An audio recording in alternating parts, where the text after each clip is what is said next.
Hello dear students, I am your computer teacher from Golden Public School and this is your computer class. So as you know we are discussing about HTML. In previous part we discussed about some tags of HTML. So today we will discuss some more tags. So without wasting any time, let's start.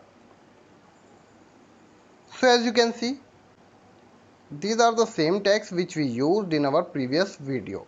Now I am going to remove these tags and then we will apply some new tags. So we will discuss about list items. So there are two types of list, ordered list and unordered list.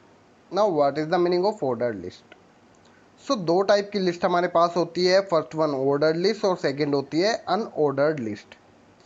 सो जो हमारी ordered list होगी वो कुछ इस type से होगी, जो आप अगर कोई लिस्ट बनाते हैं, जैसे आपको पता है आप जो लिस्ट बनाते हैं वो किसी भी प्रोडक्ट की लिस्ट हो सकती है. जैसे कि अगर हम बात करें, मैं अगर वन लाइन में लिखता हूँ नेम ऑफ इनपुट डिवाइसेस, सो अगर मैंने 5 नेम लिखे हैं, सो अगर वहाँ पे आप नंबर्स दे रहे हैं, फर्स्ट वाले पे 1, सेकंड पे 2, थर्ड पे 3, फोर्थ पे 4, फिफ्थ पे 5, सो वो तो आपकी ऑर्डर लिस्ट हो जाती है. और जो अनऑर्डर्ड लिस्ट होती है उसमें जो भी आप लिखते हैं, फॉर एग्जांपल जैसे आप देख सकते हैं, जो भी आप इसमें लिखेंगे वो सब आपको बुलेट्स की फॉर्म में शो होगा. मतलब यहाँ पे आपको कोई भी नंबरिंग शो नहीं होगी. ऑर्डर लिस्ट में 1 2 3 4 5 नंबरिंग शो हो सकती है, आपको अल्फ़ाबेट शो हो सकते हैं, रोमन नंबर भी शो हो सकते हैं, मतलब उसका एक पर्टिकुलर ऑर्डर होगा. लेकिन अनऑर्डर लिस्ट में कोई भी ऑर्डर नहीं होता है, वहाँ पे कुछ बुलेट्स की हेल्प से लिस्ट को क्रिएट किया जाता है. तो चलिए अब देखते हैं how can we create ordered and unordered list easily. So now I am going to use unordered list. So UL for unordered list. Now close the tag. Now in UL opening and closing tag, I will type LI, means list item tag. So we can insert list item in these tags. I am going to add 2 list items. So now as you can see, I have entered 2 list items. Now list item का मतलब क्या होता है? List item का मतलब ये है जो भी आइटम्स आप अपनी लिस्ट में देना चाहते हैं वो आप यहाँ पे लिखेंगे. जैसे कि आप फ्रूट्स नेम लिख रहे हैं और आपने 10 नेम वहाँ पे लिखने हैं, सो आप यहाँ पे लिस्ट आइटम में 1 बाय 1 फ्रूट्स के नेम लिख देंगे. सो वो जो भी आप यहाँ पे नेम लिखेंगे वो सब ऐसा लिस्ट शो हो जाएंगे. या जैसे कि मैंने बताया कि अगर इनपुट डिवाइसेस के आपको नेम लिखने हैं, सो आप हर एक लिस्ट आइटम में एक एक इनपुट डिवाइस का नेम लिखेंगे और वहाँ पे आपको लिस्ट आइटम शो हो जाएगा. क्योंकि हम अनऑर्डर लिस्ट यूज़ कर रहे हैं, सो इसलिए अब आपको ये आइटम 1 और 2 जो मैंने यहाँ पे शो करे हैं वो एक अनऑर्डर लिस्ट की फॉर्म में शो हो जाएंगे. So now I am going to refresh. So after refreshing the page you can see it is showing 2 items, item 1 and 2. So अब जैसे कि आप लोग देख सकते हैं यहाँ पे जो आइटम 1 एंड 2 शो कर रहा है उससे पहले आपको गोल सर्कल यहाँ पे देखने के लिए मिलते हैं. इन सर्कल्स को हम बुलेट्स बोलते हैं. सो ये बुलेट्स हैं. सो इसका मतलब ये जो हमारी लिस्ट है ये अनऑर्डर्ड है, क्योंकि इसमें कोई भी स्पेसिफिक नंबर नहीं है. मतलब कि यहाँ पे ना तो 1 2 लिखा हुआ है, ना यहाँ पे ए बी लिखा है, ना ही यहाँ पर कोई रोमन नंबर है. जब भी हम ऑर्डर लिस्ट में लिस्ट बनाएंगे, सो ऑर्डर लिस्ट में लिस्ट आपकी एक सीक्वेंस में शो होती है. So let's take a example of order list. So now I am going to change the unordered list to order list. So after changing, whenever I will refresh my page, after refreshing as you can see now it is showing numbers 1 and 2. सो पहले जैसे कि यहाँ पे आपने देखा था bullet show हो रहे थे, लेकिन अब यहाँ पे एक सीक्वेंस नंबर का शो हो रहा है. इसका मतलब this is a order list. So मैंने आपको कल बताया था how can we insert image. So we inserted a image from MS Paint. So today we will insert a image from our computer system.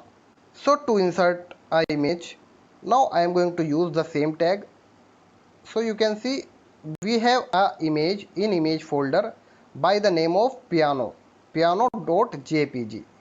So I am going to insert image source is equals to images. ये images हमने इसलिए लिखा है क्योंकि आप देख सकते हैं फोल्डर का नेम images है और इस फोल्डर के अंदर जो हमारी इमेज है उसका नेम है piano.jpg. सो स्लैश लगा के piano.jpg लिखकर जैसे ही हम इस ब्रैकेट को क्लोज करेंगे, now after refreshing you can see now it will insert the image. जैसे कि आप देख सकते हैं जो हमने इमेज इंसर्ट करी है उसका साइज काफ़ी ज़्यादा बड़ा हो गया है, मतलब कि यहाँ पे हमें वो इमेज कंप्लीट शो भी नहीं हो पा रही है। सो इसका मतलब ये है कि now we have to fix this problem. So to fix this problem we can adjust the width and height of our image. हम इमेज की विड्थ और हाइट को अपने अकॉर्डिंग सेट कर सकते हैं। वो कैसे सेट करते हैं चलिए देखते हैं।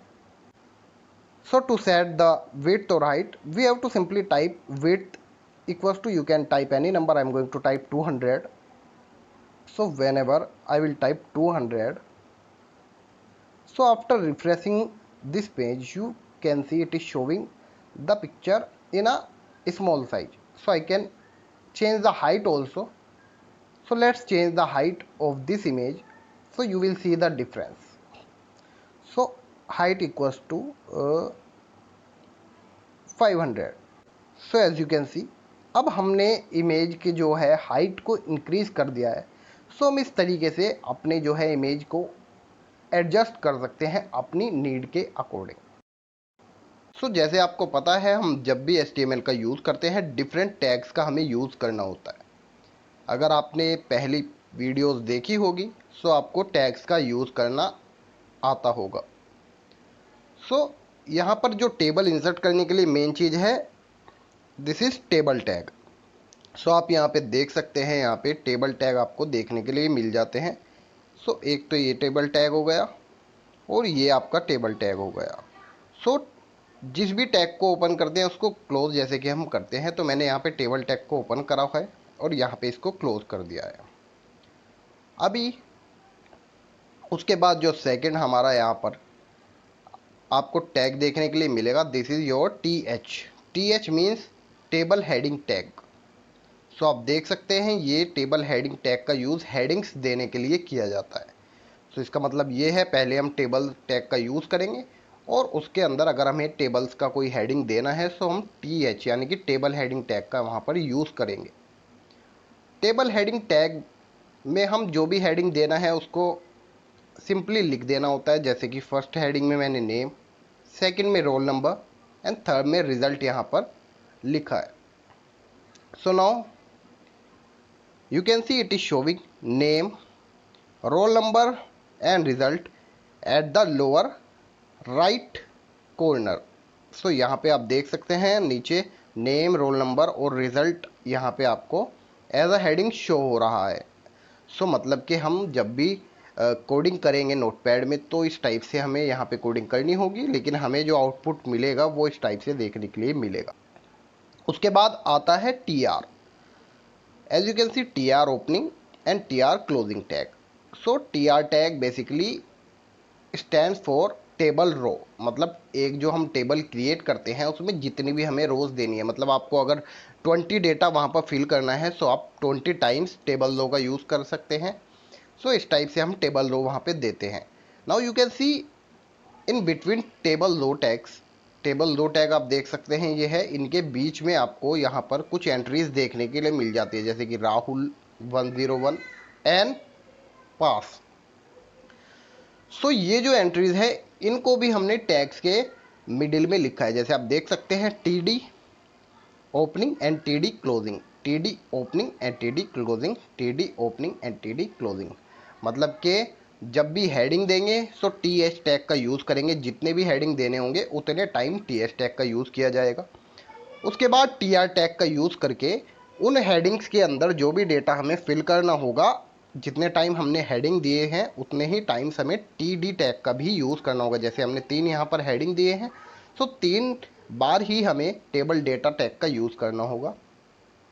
और जो भी एंट्री हमने TH टैग में फिल की है वो सेम एंट्री हमें या उसके रिगार्डिंग एंट्री हमें टेबल डेटा में फिल करना होगा। जैसे कि TH में हमने नेम फिल किया है so we will fill the name of any person in TD tag. In second there is a entry of roll number, so we will enter a roll number in between the second TD tag। The third tag is of result, so we will also write the result pass or fail in the third TD tag। so इस type से आप देख सकते हैं ये एक entry मैंने यहाँ पे कंप्लीट की है। सो यहाँ पे सेम एंट्री शो कर रहा है। जैसे आप देख सकते हैं यहाँ पे राहुल अगर मैंने लिखा है तो नीचे यहाँ पर भी राहुल शो कर रहा है। Second is 101, so it is showing 101 at the place of roll number. Pass, so it is showing the result pass. Same ऐसे ही मैंने दोबारा से टी आर टैग का यूज़ करके उसमें कुछ एंट्रीज फिल कर दिए और थर्ड टाइम फिर से टी आर टैग का यूज़ करके उसमें उतनी ही एंट्रीज यहाँ पे आप देख सकते हैं। रानी है तो रानी की एंट्री, थर्ड है सुमित, सुमित की एंट्री यहाँ पे शो कर रहा है। इस टाइप से हम कुछ टेबल्स क्रिएट कर सकते हैं। It was a basic. अब देखते हैं how to create a table in HTML using Notepad. So now as you can see, I have already entered the basic structure of a table: HTML head, title, head, body. ये basic structure है जो हमने अभी तक use किया है previous program में। बस the new is table tag. Today we will write table tag in between body tag, table opening tag and table closing tag. After entering both table opening and closing tag, now we will enter some data in table. As I told you, to enter data in table, firstly we have to create a table row. To create a table row, we use tr tag, opening and closing tag. Now after creating tr tag, we will enter table data in between tr tag. Now we will use td tag. TD opening and closing both tags. Now we will simply enter any data in between TD tags. I will write name. Now as you can see, we have entered first entry. Now let's enter another entry. Again I will use TD tag in the same tr tag. आप देख सकते हैं मैंने same tr tag के अंदर दूसरा TD tag use किया है ताकि मैं दूसरी एंट्री दे सकूं। Second entry is of class. ये हमारी एंट्री कंप्लीट हो गई। Now I will press the enter की। अब इन एंट्रीज को फिल करने के लिए भी मैं यहाँ पे कुछ एंट्रीज दूंगा। अब मैंने सेकंड टी आर यहाँ पे ले लिया है, T R opening and closing. Now in between T R tag I will again use T D tag. T D opening and T D closing tag, closing tag. Now I will enter a name. आप देख सकते हैं जो first TD table data हमने लिया है वो name का लिया है। इसलिए मुझे अब सेकंड जो टीआर टैग में मैं डेटा यूज़ करूँगा वो डेटा मुझे देना होगा फर्स्ट टीडी टैग में, जो कि मैं अपने ऊपर वाले हेडिंग्स के या ऊपर वाले डेटा के नीचे शो करना चाहता हूँ। हम यहाँ पे टी एच टैग का यूज़ भी कर सकते हैं ताकि हम हेडिंग के रूप में उसे दे सकें। मैंने यहाँ पे गौरव जैसे कि लिख दिया है। नाउ सेकंड जो हमारा हेडिंग है या सेकंड डेटा है वो है क्लास का। टी डी टैग के अंदर अगेन मैं लिखूंगा यहाँ पे क्लास 11th। यहाँ पे कोई भी क्लास आप दे सकते हैं। नाउ आपको एक चीज़ और बताना चाहूँगा, जैसे कि अभी ये मैंने रोमन नंबर में यहाँ पे क्लास लिखी है, लेकिन अगर हम आपने देखा होगा 11th लगाते हैं एक ऊपर, वो भी हम यूज़ कर सकते हैं। वो हमारा जो होता है सुपर स्क्रिप्ट कमांड होता है। सुपर स्क्रिप्ट कमांड HTML लगाने के लिए सुपर स्क्रिप्ट टैग का यूज़ किया जाएगा। As you can see I have entered SUP superscript tag and now TH मैंने वहाँ पे लिख दिया ताकि ये 11th के बाद TH भी वहाँ पर as a superscript show करे। जैसे आपने देखा होगा x² शो करता है, सेम ऐसे ही शो करेगा। Now simply I am going to save this file. मैंने इस फाइल को पहले से सेव किया है, इसलिए मुझे नेम डालने की यहाँ पे कोई नीड नहीं है। मैं आपको पहले वीडियो में बता चुका हूँ कैसे सेव करते हैं। Now I am going to refresh this page. You can see now it is showing name Gaurav and class 11th। आप देख सकते हैं दिस इज लुकिंग वियर्ड। ये वियर्ड इसलिए लग रहा है क्योंकि इसमें हम अभी कोई भी हमने टेबल में बॉर्डर ऐड नहीं किया है। Let's add some border. To add border, just click in table tag and after clicking write border. I'm going to type border is equals to, and you can set any number. I'm going to type 5. सो आप कोई भी number यहाँ पे choose कर सकते हैं। सो चलिए इसको सेव करके रिफ्रेश करके देखते हैं। So it will show you the exact result. So after saving just refresh your page. So now you can see यहाँ पे टेबल बॉर्डर ऐड हो चुका है। You can also change the width of table border. So मैंने यहाँ पे add कर दिया है। सो यू कैन सी अब टेबल बॉर्डर और भी ज़्यादा बड़ा हो चुका है। So I can also change the colour of this table border. So to change the colour you have to simply type border color. So I'm going to type border color is equals to red in double quote. So red यहाँ पे लिख दूंगा मैं, और red लिखने के बाद जैसे ही मैं इसको सेव करूंगा, so now you will see the difference. Now our table is of red color. So कुछ इस टाइप से आप टेबल्स क्रिएट कर सकते हैं। आपको बेसिक टेबल क्रिएट करना मैंने यहाँ पे बता दिया है। सो इस टाइप से आप टेबल की एंट्रीज और ज़्यादा इंक्रीज कर सकते हैं। जैसे मैंने यहाँ पे नेम क्लास लिखा है, सो आप यहाँ पे नेम क्लास और सब्जेक्ट और काफ़ी सारी एंट्रीज मार्क्स भी एंटर करा सकते हैं, और जितनी भी चाहिए उतनी एंट्रीज आप अपने अकॉर्डिंग इसमें ऐड कर सकते हैं। So it was a basic structure of a table. So I hope you will like this video. So that is it for today, students. Stay healthy, stay safe, and thank you so much.